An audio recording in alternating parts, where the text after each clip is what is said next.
Глава Роспотребнадзора по Татарстану Марина Потяшина также призывает к соблюдению всех требований безопасности. В республике меняется баланс между завезенными случаями и контактными. Завозных 43, а 30 человек заразились уже от своих близких и коллег.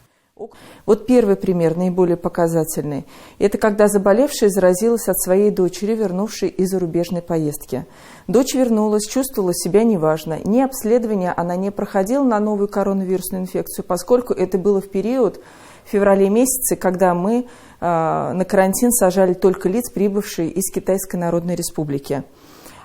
И вот мама заразилась от дочери, чувствовала себя неважно, но при этом продолжала ходить на работу. Заразилась коллега, заразился друг, с которым она общалась, и заразилась бабушка в семье, в которой она приходила в гости. Следующий случай, который тоже очень показательный, это заболевшая встречала своего родственника в аэропорту.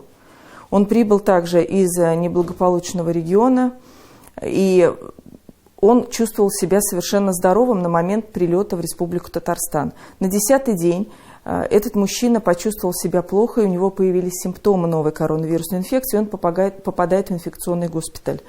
При этом все эти 10 дней родственница, которая его встречала, она продолжает ходить на работу.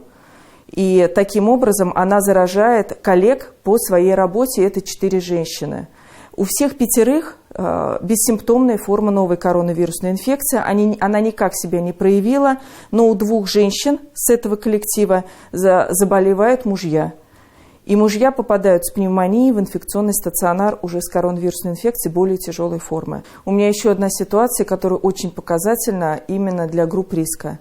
Заболели 2 пожилые женщины в возрасте от 70 до 80 лет, которые проживают только со своими сыновьями. Сыновья работают на вахтовым методом в Москве и в Нижнем Новгороде. Неделю работают, неделю приезжают в Татарстан. Так вот, сыновья болели в определенный период и перенесли инфекцию на ногах. Возможно, это была коронавирусная инфекция. Сегодня уже никто их не обследует, и смысла в этом нет. Но их мамы заразились коронавирусной инфекцией в тяжелой форме и попали с пневмониями тоже в инфекционный госпиталь. Поэтому вывод – это ограничить, по крайней мере, точно общение с лицами 65+.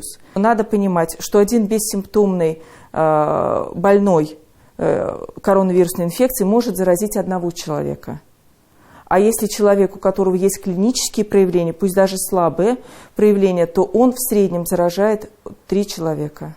Поэтому я призываю всех жителей Республики Татарстан находиться дома, прекратить, то есть должно быть жизнь у каждого из нас складываться работа-дом, никаких бесцельных тусовок.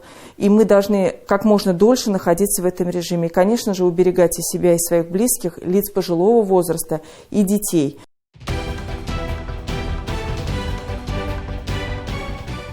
Все выпуски программы «7 дней» смотрите на YouTube-канале ТНВ.